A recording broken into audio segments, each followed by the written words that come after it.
Tensions between China and Taiwan continue to escalate. U.S. military and intelligence sources report that Chinese President Xi Jinping has ordered China's People's Liberation Army, PLA, to prepare for a possible military takeover of Taiwan by 2027 if peaceful unification fails. The U.S. has noted the unprecedented modernization and expansion of the Chinese military.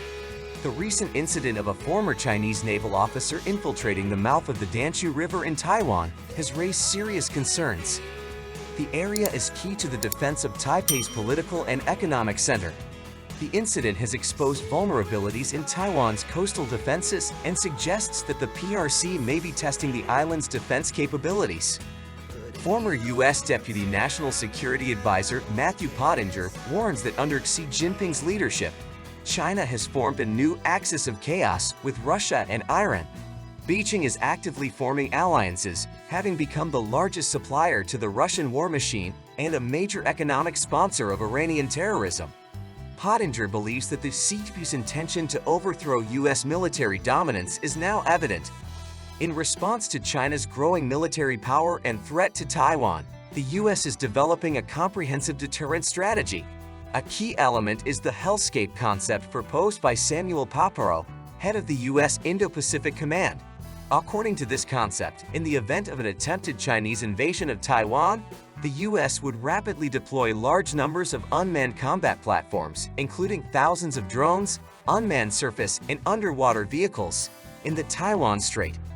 To demonstrate resolve, the U.S. plans to use a decommissioned landing ship as a target in the upcoming RIMPAC exercise. This should send a clear signal to the PRC that the U.S. and allies are ready to act decisively if peace in the region is threatened. Experts note that the PLA has little combat experience, especially in amphibious operations. Landing operations are some of the most difficult in military history, and the attacking side often suffers heavy casualties.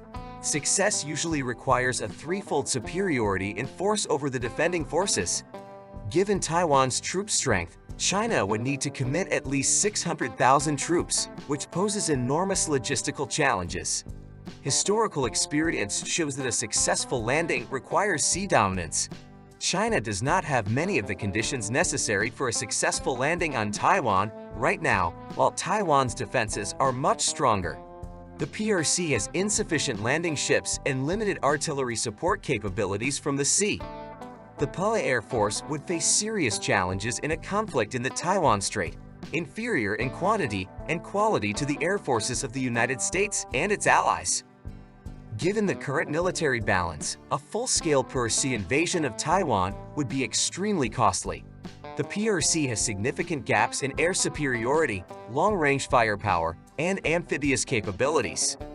Compared to the United States and other developed countries, although Taiwan's military is well equipped, its defenses are dense and its counterattack capabilities are impressive.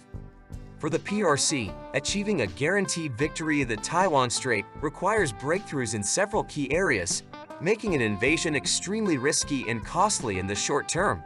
Historically, large-scale amphibious operations, even when initially successful, have rarely achieved quick strategic objectives. Beyond military considerations, the PRC faces enormous political, diplomatic, and economic risks. Going to war over Taiwan would inevitably lead to international conflict, comprehensive sanctions, and isolation. The U.S. and its allies would likely impose a complete economic blockade, cutting off strategic materials and energy supplies, paralyzing China's financial system and pushing its economy toward collapse. The enormous casualties and economic damage from the war could spark public discontent and resistance. In addition, Xi Jinping's political rivals may seize the opportunity to challenge his decision, leading to a political crisis. Militarily, even if the PRC succeeds in landing in Taiwan, it will face intense urban fighting and, in turn, pay a high price. Taiwan's military and civilians are determined to defend every inch of their land, which would make a PRC lightning war impossible. Therefore, it is a wise course for the PRC to act cautiously on the Taiwan issue and avoid military confrontation. Pursuing reconciliation and unification with Taiwan through peaceful means under the one country, two systems formula is far more constructive than a destructive war.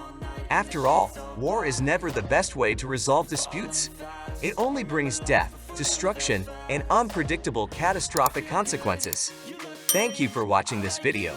If you enjoyed the content, don't forget to like and subscribe to the channel. Your support is very important to us.